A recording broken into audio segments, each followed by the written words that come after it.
Welcome to our latest Wandering Walks of Wonder adventure. Today we're headed to the southeast corner of Seneca, Kansas. Seneca was established in 1858 by immigrant farmers and merchants coming off the Oregon Trail. It became a stop for freighting wagons servicing army forts in western Kansas and Nebraska.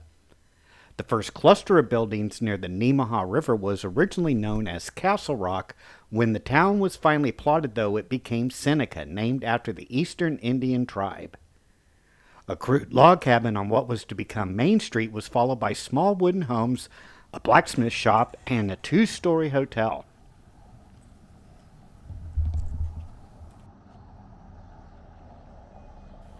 As we take this journey through downtown Seneca, we'll learn a little bit more about the people and buildings along the way. Our first stop here is Seneca City Hall, which was constructed in 1916. This building replaced the previous wooden firehouse and served as the central hub for city and county offices, the town library, and the police and fire departments. This Beaux Arts style building cost about $20,000 when it was completed in 1916. It features precast concrete columns, brick, and tile from the Seneca Brickworks. As the fire department and county office expanded, a modern firehouse and a new building for Nemaha County offices were established.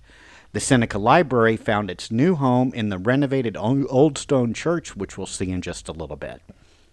During World War II, City Hall played a vital role as an assembly center for women creating first aid kits for the Red Cross and as a collection point for scrap metal for the war effort. Today, Seneca's mayor conducts city council meetings at City Hall, and the building retains its historical significance.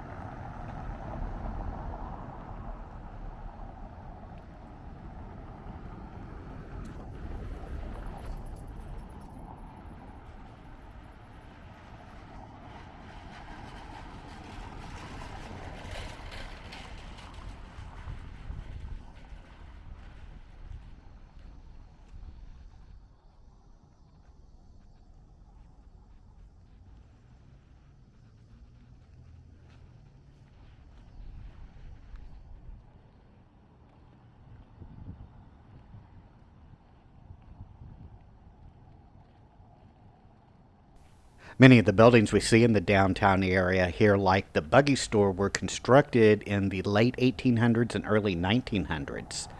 This Buggy Store building was completed in 1886 and has a very decorative brick facade.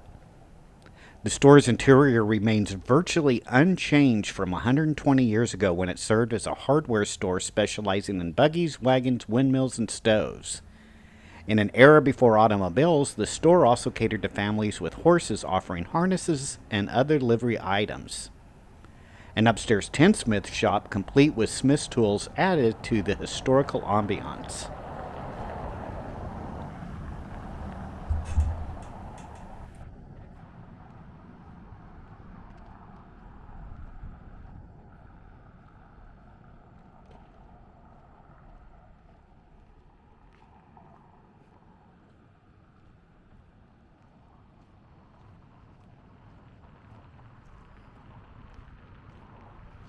One of the more recognizable buildings in the downtown area of Seneca is the First National Bank building. It's very much distinguished by its Queen Anne turret, which stands on a landmark here on Main Street. Designed in the Richardsonian style with decorative brickwork, it symbolizes grandeur and permanence, which reflects Seneca's prosperity when it was constructed in 1889. The cornerstone bears a reminder of the bank's original founding in 1874. The banking hall, adorned with Tiffany-inspired windows, featured ornate wooden cashier counters and a tile floor. The Great Depression brought about the bank's failure and subsequent sale. New owners converted the grand structure into apartments, facing challenges like broken windows on the west side covered with cedar shakes after a hailstorm. Like many Victorian gems in rural Kansas, the building began to deteriorate until its inclusion in the Kansas as well as the National Register of Historic Places in 2006.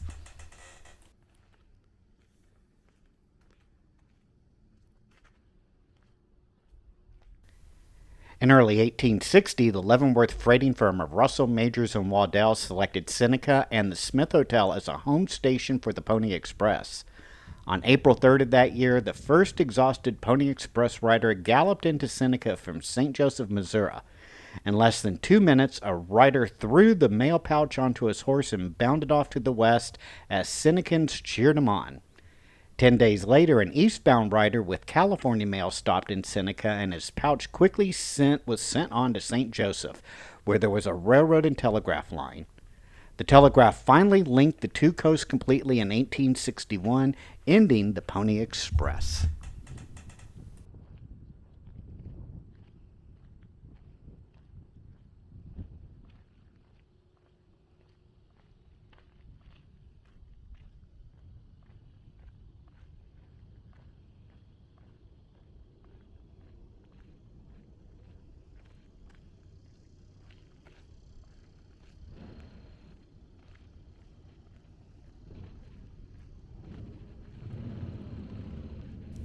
One of those buildings related to the Pony Express era is this one here on our left called the Felt Block.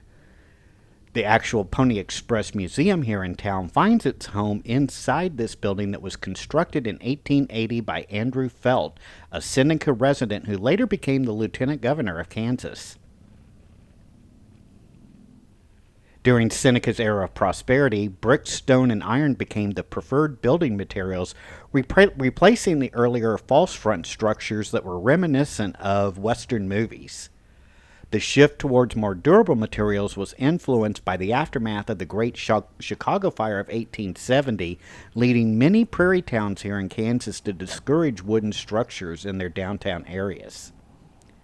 Initially, the Felt Block building housed a grocery store and offices and presses of the Seneca Tribune that were established by Mr. Felt himself. After 1919, the building accommodated various dry goods businesses, with the last being Strassman's Variety that catered to Seneca's fashion-conscious residents. Strassman's closed its doors in the 1960s, and it made way for more national chains like J.C. Penney and Sears, which were located in stores just several blocks from here.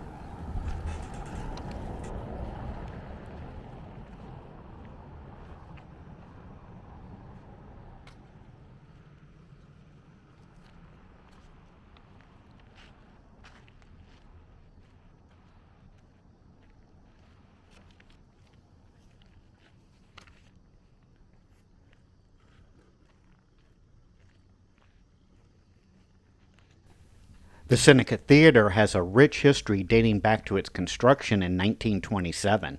Originally named the Liberty Theater upon its opening, it stands on the site of a former opera house built in the 1890s. The opera house had already embraced the era of moving pictures as early as 1909. In 1927, a forward-looking decision was made to replace the opera house with a modern moving theater, leading to the establishment of the Liberty Theater. The theater underwent remodeling around 1951 and changed its name to the Seneca Theater at that time.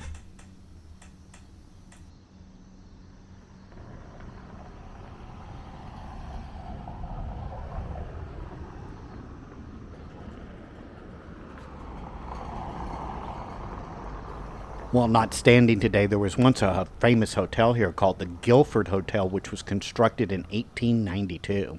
Here's a great picture of what that hotel once looked like. The hotel was a notable addition to Seneca's architecture and history. The hotel was one of the most impressive buildings constructed in Seneca. It's associated with Mr. Scrafford, who played a significant role in the hotel's establishment. The name Guilford itself is a combination formed from the names of the promoters, Scrafford and Gilchrist, marking their collaborative effort to this iconic Seneca establishment. After the Civil War, German and Swiss immigrants began to establish prosperous homesteads in the county, raising corn, wheat, cattle, and hogs. By the 1870s, the railroads arrived in Seneca, turning it into a railroad town with repair facilities as well as a roundhouse. Soon, new hotels, shops, churches, and schools were built, and Seneca grew to about 2,500 people and became the county seat of Nemaha County. Main Street was paved with local brick, and beginning in 1919, an array of many buildings that reflected the latest Victorian styles was built along Main Street here. Seneca was incorporated as a city on May 17, 1870.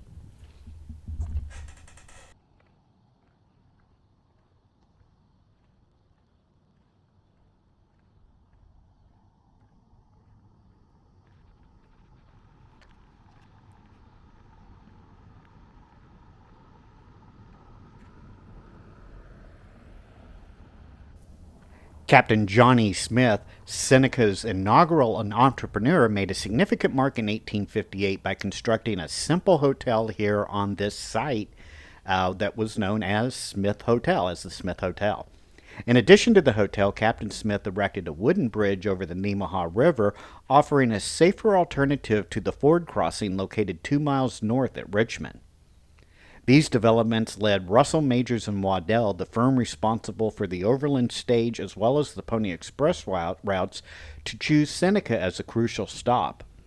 The Smith Hotel became the first Pony Express home station west of St. Joseph, Missouri.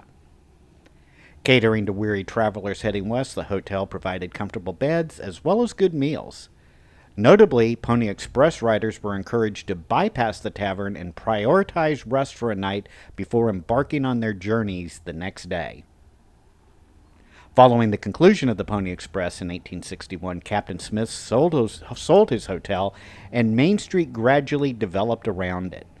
In 1870, Seneca welcomed its first railroad, prompting merchants to envision more prosperous-looking brick and stone buildings on Main Street.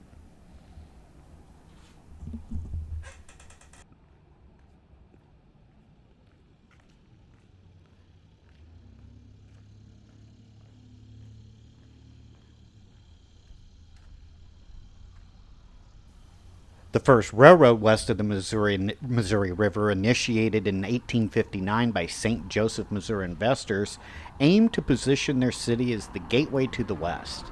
However, progress was impeded by the onset of the Civil War after laying just 6 miles of track on the Kansas side of the river. Finally, in 1887, the Kansas City and Northwestern Railroad arrived in Seneca amidst a network of crisscrossing railroads in Kansas. The Panic of 1893, coupled with the emergence of automobiles and trucks, triggered many railroad bankruptcies. The KC&W ceased operations in 1910, and the Union Pacific assumed control of the railroad in town. The once bustling multi-car passenger trains were replaced by two-car motors twice a day, and all this ceased in 1954 when the Seneca Depot was demolished. This building here on Main Street once housed the Seneca Telephone Company. The telephone company itself was operated by a person who was named Nellie Mae. She could be seen from the upstairs windows and often kept track of where everyone was and who needed to be home for supper.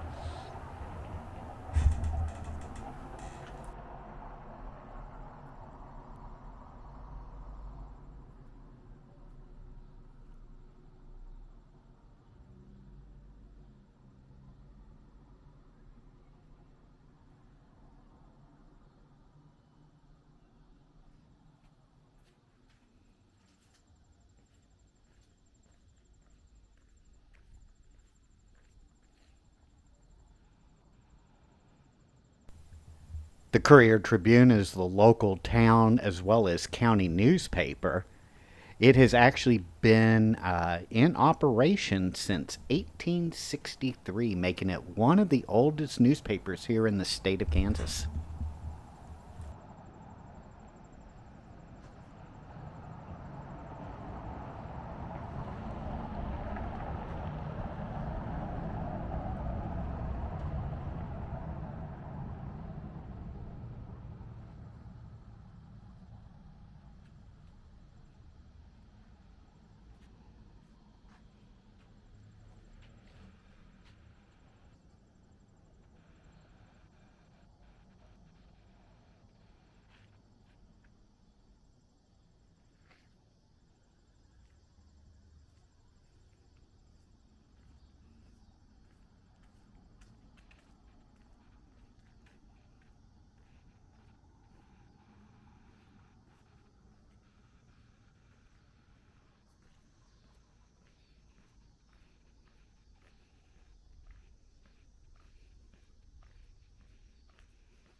This is an interesting fountain here. It's called the Ensign Horse Fountain. It was built around 1897 and actually was used by horses who were coming into town to drink out of the fountain.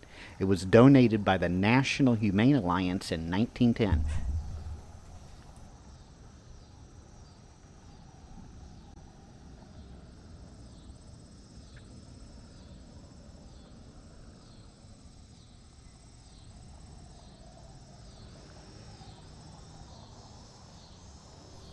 The Seneca Free Library has its roots in an idea generated by the Seneca Women's Club Embroidery Circle in 1908.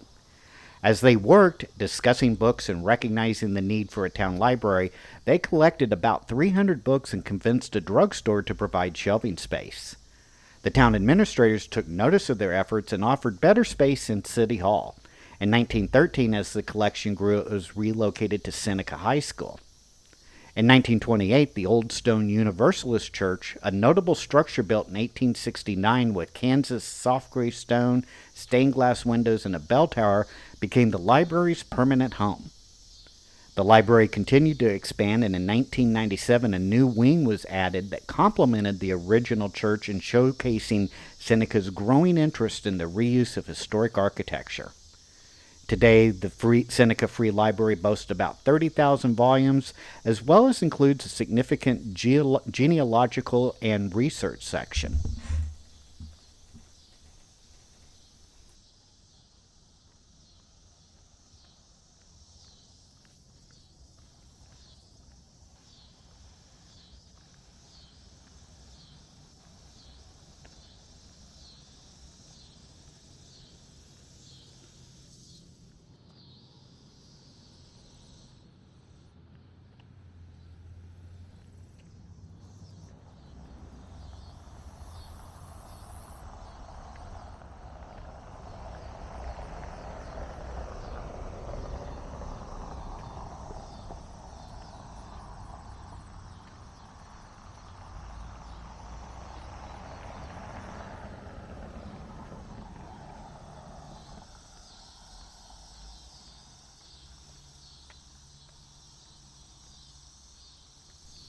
The United Methodist Church of Seneca traces its origins to July of 1858 when it was organized in the home of Mrs. Burgraves on Turkey Creek in Nemaha County.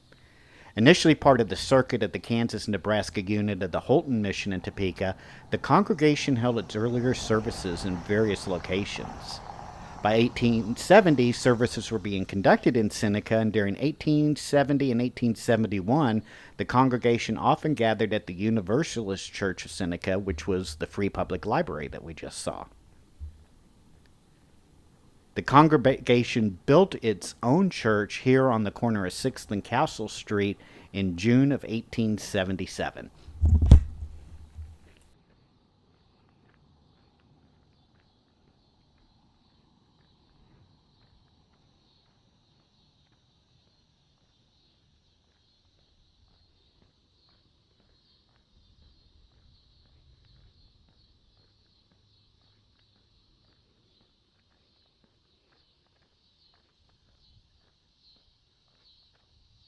In 1938, Seneca, emerging from the shadows of the Great Depression, witnessed a positive sign of progress with the construction here of this post office. This colonial revival building became a symbol of the city's revival. Notably, the post office is distinguished by a mural inside its library, which was a noteworthy piece created in 1940 under a New Deal arts program. The mural titled Men and Wheat was painted by Joe Jones, a struggling 30-year-old artist from Missouri. Depicting a Nemaha County farm scene with a tractor and combine harvesting wheat, the artwork became an impressive addition to the post office.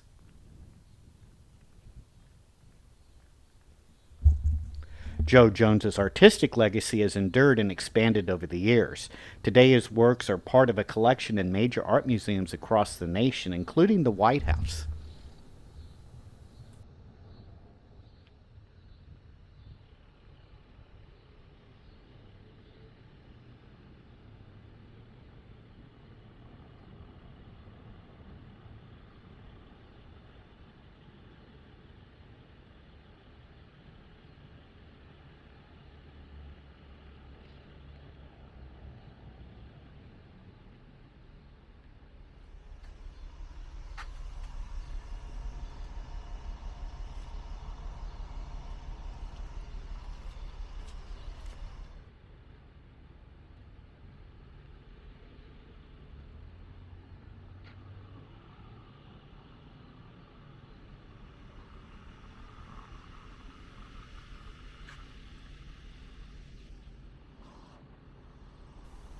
The former Seneca Masonic temple serves as a testament to the city's history and craftsmanship. Constructed in 1917 and dedicated on January 1, 1918, this building features massive stained leaded glass windows high up in the temple walls. In 2011, the Seneca Masonic Temple was gifted to the Nemaha County Historical Society, and it was renamed the Temple of Honor. Today, it houses the Nemaha County Military Exhibit showcasing historical artifacts such as uniforms, photographs, documents, and an archives that tells the compelling story of Nemaha veterans over the past 150 years.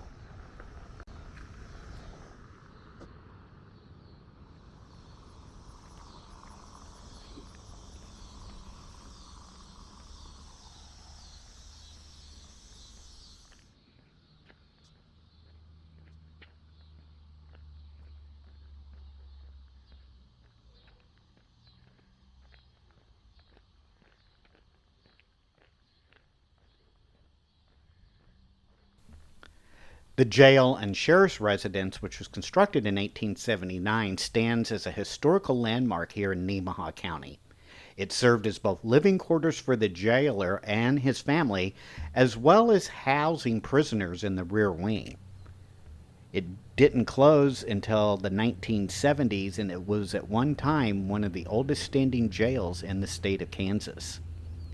Constructed as a one-story building, the jail and sheriff's residence, completed in 1879, reflects the era when the citizens of Nemaha County were generally hardworking and law-abiding. The sheriff, who also served as the jail keeper, lived in the house. His wife took on the responsibilities of cooking and doing laundry for the prisoners. 2 rooms above the jailer's residence were designated for female prisoners and those who had committed minor offenses. Operated on a small maintenance budget, the jail faced challenges by 1905 due to general deterioration, resulting in weakened floors and a roof that led to several escapes. In response, a renovation in 1907 added a tower and expanded the jail as well as the security inside the jail. In 1977, the jail was relocated to meet new state requirements for jail facilities, and the building was purchased by the Nemaha Historical Society and is now used as a museum.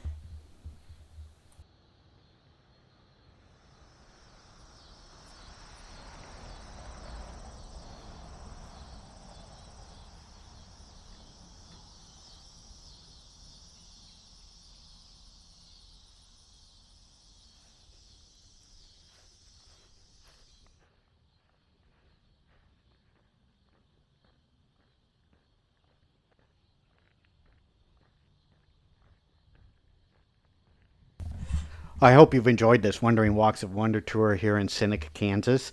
Make sure to leave a comment on which one of the buildings you found the most interesting, and make sure to hit that like and subscribe button. We'll see you on our next Wandering Walks of Wonder tour. Take care now. Bye-bye.